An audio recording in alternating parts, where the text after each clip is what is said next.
ഞാൻ ഗർഭിണിയാണ് സച്ചിയേട്ട എന്നുള്ള സന്തോഷ വാർത്ത രേവതി സച്ചിയോട് പറഞ്ഞ് സച്ചിയെ സന്തോഷിപ്പിക്കുകയാണ്.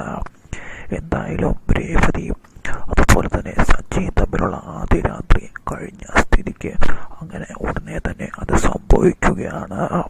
ഇത് കേട്ട് ചന്ദ്രമതിക്കും സഹിക്കാൻ കഴിയുന്നില്ല. രേവതിയും സച്ചിയും ഒന്നായതോടുകൂടി അധികം വൈകാതെ തന്നെ അവർക്കിടയിലേക്ക് ഒരു കുഞ്ഞ് കടന്നു വരികയാണ്. രേവതി ഗർഭിണിയായി, രേവതി ഒരു അമ്മയാകുന്നു. എന്തായാലും ഈ സന്തോഷ വാർത്ത അറിയുന്ന സച്ചിക്ക് സന്തോഷം അടക്കാൻ കഴിയുന്നില്ല.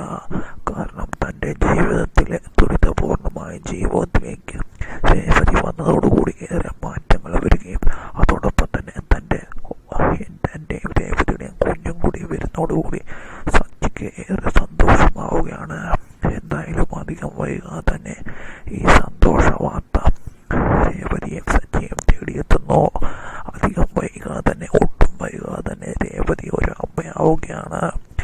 എന്തായാലും ഇതറിയുന്നതോടുകൂടി അച്ഛമ്മയ്ക്കും സച്ചിയുടെ അച്ഛനും എല്ലാം സന്തോഷമാകുന്നു.